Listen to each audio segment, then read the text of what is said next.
hipófisis. Acuérdense que, no, que se van a acordar de morfos y acuérdense que la hipófisis, a pesar de que es un órgano del sistema nervioso, o sea, se tiene en cuenta más a nivel del sistema endocrino. ¿Por qué? Porque acuérdense que tanto la adenohipófisis como la neurohipófisis producen hormonas. Por eso es que pertenece al sistema endocrino.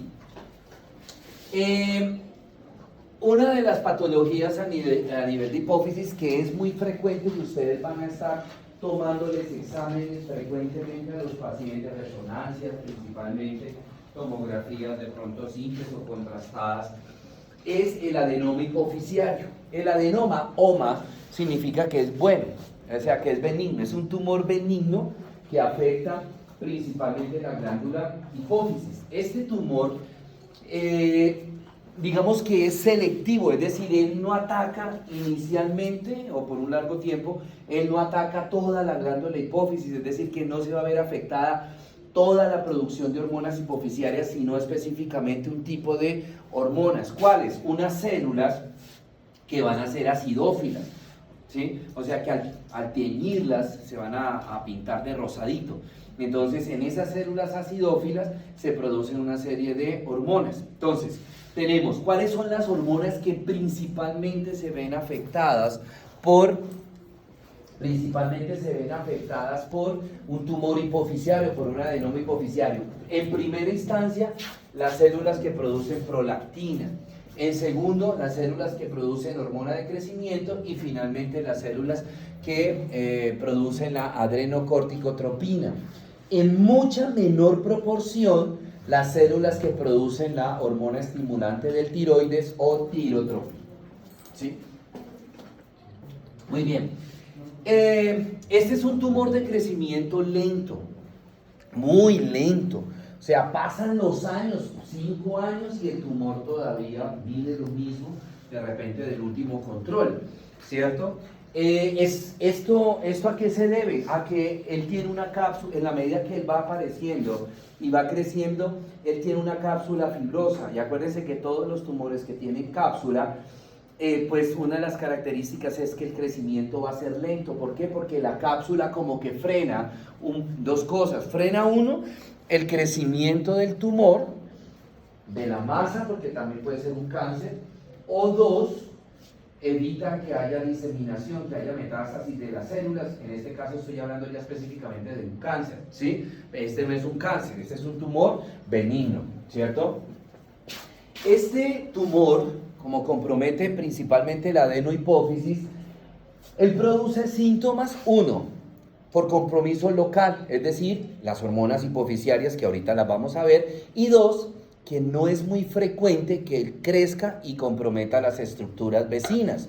¿Cuáles son las estructuras vecinas? Las que están al lado de la hipófisis, el seno cavernoso, seno esfenoidal o seno cavernoso, que creo que en algún momento de repente yo les dije cuál era el peligro de una trombosis del seno cavernoso. ¿No? ¿No les dije? Ok. Sí. Bueno, ahorita les comento cuál es el peligro, ¿cierto? Bueno, muy bien. Aquí tenemos entonces en una tomografía, aquí tenemos la parte de la fosa hipoficiaria, aquí tenemos el tumor, este tumor está pequeño, ¿sí? Entonces, ¿cuáles son los compromisos o cuáles son los síntomas? Entonces, primero, ahorita vamos a ver cuando el tumor crece, digamos como relativamente, qué estructuras puede comprometer. Uno, va a comprometer la estructura que está justamente por delante de la hipófisis, es el segundo par craneal, el nervio óptico. Entonces al principio le puede generar al paciente neuritis óptica, entonces el paciente empieza a experimentar defectos de refracción, o sea que empieza a ver mal de lejos, ¿sí? Y le ponen gafas al paciente, pero el problema es que ese defecto de refracción va siendo progresivo.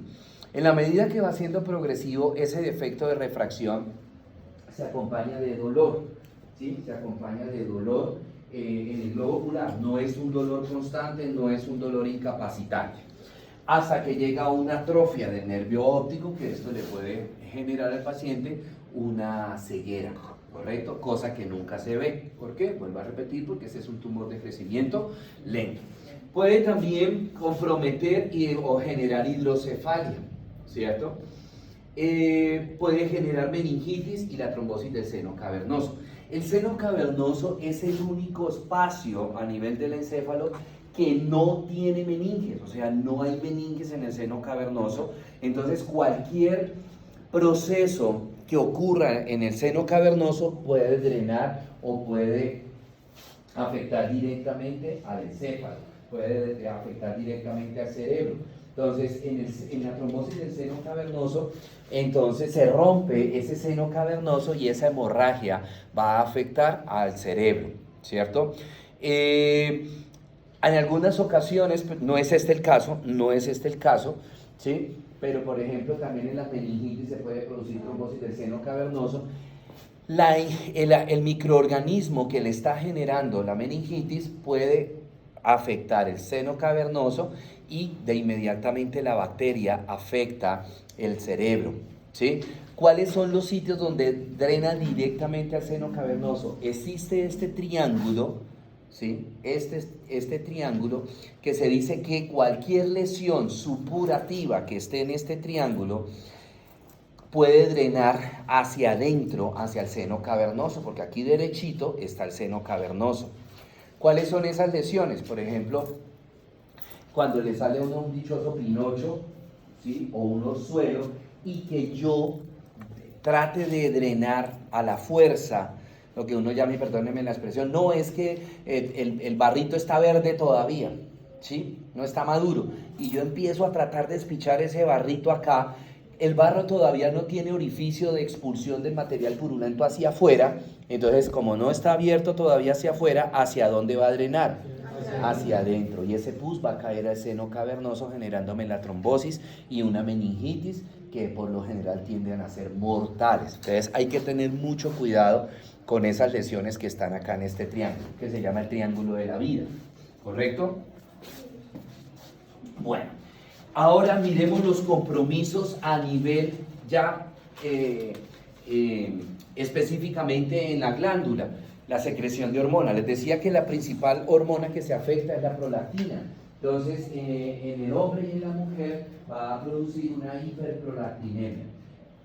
¿Por qué? ¿Cómo se caracteriza esa hiperprolactinemia en las mujeres? Entonces se va a caracterizar por galactorrea, y esa paciente no está en embarazo, ¿cierto?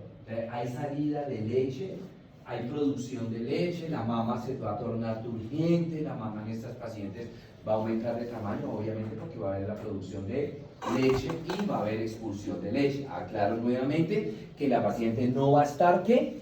Lactando. Asociado a esto va a haber amenorrea, o sea, esta paciente va a tener, no le baja la menstruación, se suprime la menstruación y fuera de eso va a tener ciclos anovulatorios, o sea, esa paciente no va a ovular, de tal manera que si tiene la paciente ciclos anovulatorios, esto le genera a la paciente infertilidad. ¿Sí? En el caso del hombre, bueno, en la mujer también hay disminución de la libido, es decir, del deseo sexual, en el hombre también, ¿verdad?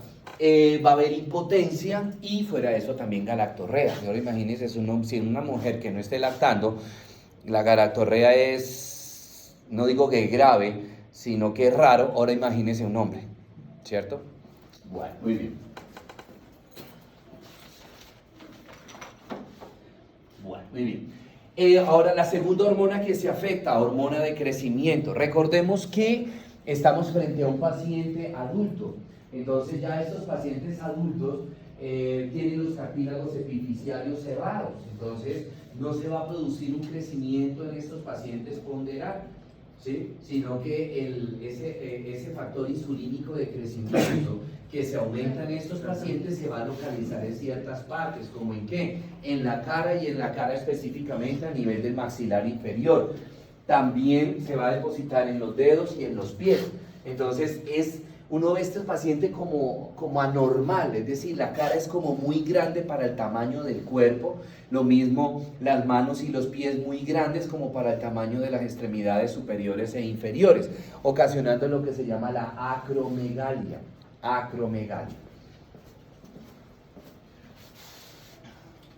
Muy bien, y en el caso de, ahorita lo vamos a hablar, la tercera hormona que se afecta en un 10% es la ACTH, la adrenocorticotropina. Recordemos que la adrenocorticotropina le estimula la corteza suprarrenal para que la corteza suprarrenal produzca glucocorticoides y mineralocorticoides.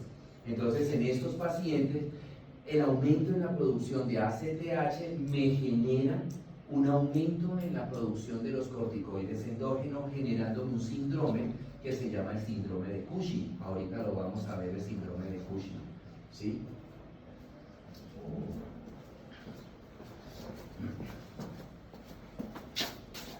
Bueno, muy bien.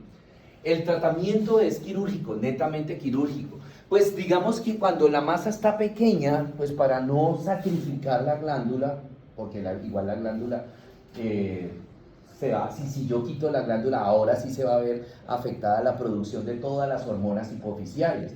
Hormona estimulante del tiroides, la folícula estimulante, la luteinizante, la oxitocina, la antidiurética. Entonces, en estos casos, primero se maneja farmacológicamente, pero farmacológicamente no el tumor, sino la producción de hormonas, ¿sí? Entonces, en el caso de la hiperprolactinemia, se le pone medicamentos al paciente para frenar, disminuir la producción de prolactina. Hay un medicamento que se llama la bromocriptina, entonces se le manda al paciente, hombre o mujer, se le manda la bromocriptina. Si de repente es la hormona de crecimiento, también se le detiene la hormona de crecimiento con medicamentos. Ya cuando la masa está muy grande, comprometiendo el segundo par craneal, ahí sí se hace la extirpación quirúrgica de la glándula hipófisis.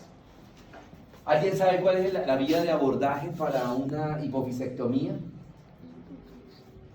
Anteriormente que le dijeran a una persona, no, le vamos a quitar la hipófisis, no, eso ya échenle la cruz, vayan adelantando en funeraria Los Olivos y toda esa cuestión, quédanlo mucho, consiéntanlo bastante desde la cirugía, porque pues el abordaje era muy grande, era hacer una drepanación, abrir el cerebro, la cabeza y buscar la hipófisis, y bueno, ahora es por vía nasal. Ahora hablo no reciente, hace muchos años. Aquí acuérdense que aquí detrás derechito queda la hipófisis. Entonces, por vía nasal, esa cirugía prácticamente se puede hacer ambulatoria. O sea, se le deja al paciente hospitalizado hoy para, evolución, pero al otro día el paciente, máximo 2 días hospitalizado y el paciente va para afuera, ¿cierto? Bueno, muy bien. Preguntas, dudas, inquietudes.